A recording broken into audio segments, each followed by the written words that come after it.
If you're trying to raise money for a new startup, your best bet is to incorporate artificial intelligence into your pitch deck. Venture capitalists will be more than happy to open up their wallets if you can convince them that your startup is using AI to make a real impact in the world. That's exactly what Ilit Raz did. In 2016, she founded a startup called Joonko. Joonko claimed to use artificial intelligence to match employers with diverse job candidates from underrepresented backgrounds. This would help the employers achieve their diversity, equity, and inclusion goals. Business was booming. Joonko had signed on hundreds of big-name companies and was placing thousands of candidates. They also claimed to be making millions of dollars of revenue. The problem is, it was all a lie. In May of this year, Joonko filed for bankruptcy. A month later, founder Ilit Raz was indicted on charges of securities fraud. As it turned out, almost everything about Joonko was a fabrication. They didn't use artificial intelligence or machine learning. They exaggerated their number of customers by almost 10 times, and their revenue by more than 30 times.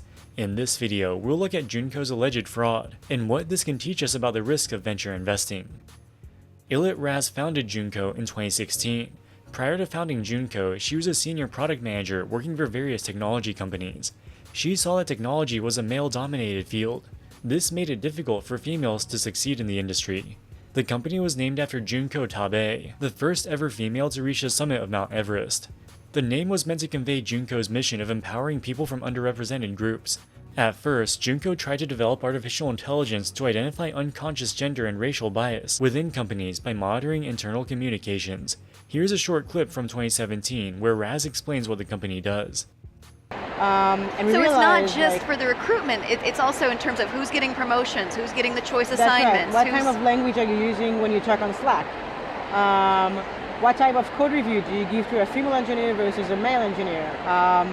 Who gets promoted? What type of language do you use on peer-to-peer evaluations? And all these that stuff is so hard, and it sort of seems, the code review assignments, it seems like a minor thing, but in fact... It's really important. Like if you get like, you need to fix this at benchmark, you're like, that's not really nice, and it doesn't make you feel like, okay, I want to go ahead and fix it. And probably you don't give this same thing to a male developer. Like, basically, she wanted to create a corporate version of Big Brother. An artificial intelligence would monitor the emails, Slack messages, etc. within the company to identify employees who sent what Joonko determines to be problematic messages. This business never caught on. It's unclear if Joonko ever had the technical capabilities to create a tool like this. After the initial plan failed, Joonko changed its business model to be a job recruitment platform. They created a software platform to match companies with diverse job candidates from underrepresented backgrounds. This would help the companies achieve their diversity, equity, and inclusion goals. The way it works is they have a bunch of employers sign up on the Joonko platform. If a candidate makes it to the final round interview but is ultimately rejected, they are considered to be a silver medalist.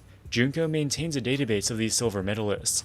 They only include candidates from underrepresented backgrounds such as females and minorities. Joonko uses advanced artificial intelligence to match these candidates with other employers who are hiring for similar roles. This system is supposed to save time for recruiters. The silver medalist job applicants are likely qualified for the job. That's how they are able to get all the way to the last round of the interviews. If Joonko represents a silver medalist candidate to a different employer, they can skip to the final round interview. They won't have to waste time with the lengthy interview process they use for cold candidates. Venture capitalists love the idea. In recent years, more and more large corporations have set goals for employee diversity. This should create a large market for Joonko's services. More importantly, Joonko's advanced AI algorithms to match candidates with employers was a competitive differentiator. In September of 2022, Joonko raised $25 million from top-tier venture capital firms, including Insight Partners, Target Global, Kapoor Capital, and Vertex Ventures. Insight Partners proudly advertised their investment on LinkedIn. They said that Joonko is the only automated sourcing platform focused solely on underrepresented candidates. Companies everywhere are hyper-focused on building and maintaining a diverse workforce. Joonko has the team, product, and vision to help businesses get there faster. It's one thing for a startup to have a corporate vision, but to convince venture capitalists to invest, they also needed to show that their product was gaining traction with customers. Unfortunately, the product was not gaining traction. Firstly, the proprietary AI algorithms they claimed to use largely did not exist. The matching process was mostly manual, and they weren't very good at it. More importantly, they found it difficult to convince employers to sign up to the platform.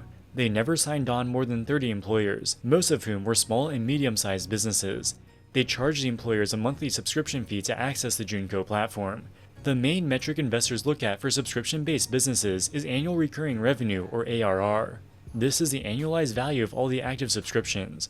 Because Joonko had so few customers, their ARR never exceeded $100,000. In other words, the business was a complete failure. If Raz were to tell the truth to her investors, they would almost certainly pull the plug. To keep her startup alive, Raz decided to engage in a little bit of embellishment. Here she is talking about Joonko's customer base in January of 2023. Yeah. So we're basically doing what I just shared. This is our platform. Yep. We work with more than or coming close to 200 companies across the US. Anything from like steel manufacturing in Alabama all the way to like banks, credit card companies. A lot of kind of like B2C product that we all use, from Amex to Porsche. Not all of us probably use Porsche, but just for the sake of the example, Nike, Adidas, all those companies, and it's going great, really. It would be great if they were working with American Express, Porsche, Nike, and Adidas. The problem is they weren't. It was allegedly all a fabrication. Joonko also claimed to have over 100,000 silver medal applicants in their database, which their partner companies could hire. The real number of job applicants they had was a tiny fraction of this. Raz even went so far as to create fake heat maps, showing how many candidates they had in each state. In their investor presentations, they also created fake customer testimonials, purportedly from Fortune 500 companies who in reality had never been customers of Joonko. In the months leading up to the September 2022 capital raise, Raz told investors that Joonko had reached $3 million of ARR, and that this number was rapidly growing. In reality, their ARR was less than $100,000, 30 times less than what she told the investors. To be fair to the venture capitalists, they at least did some due diligence. They asked to see Joonko's bank statements, as well as contracts with the customers. Raz created fake contracts and used DocuSign to forge signatures from the purported customers. With the majority of revenue being fake, there was a major discrepancy between how much cash Joonko reported on its balance sheet versus how much cash was actually in the bank account. Raz used an Adobe PDF editor to change the numbers on the bank statements, increasing Joonko's bank balance by millions of dollars. By the summer of 2023, some of Joonko's investors started to grow suspicious about the documents that Raz provided to them. In June of 2023, they confronted Raz about irregularities in some of the documents. By this point, there was no way to keep up the charade. Raz admitted to forging the documents and fabricating the majority of Joonko's revenue. Raz was fired as CEO, and the company began winding down. In May of 2024, Joonko officially filed for bankruptcy. In June of 2024, Raz was indicted on charges of securities fraud. No founder of any startup wants to commit fraud. It's only when the business fails that the founder may be unwilling to admit defeat and instead resort to fraud. So why did Joonko's business model fail?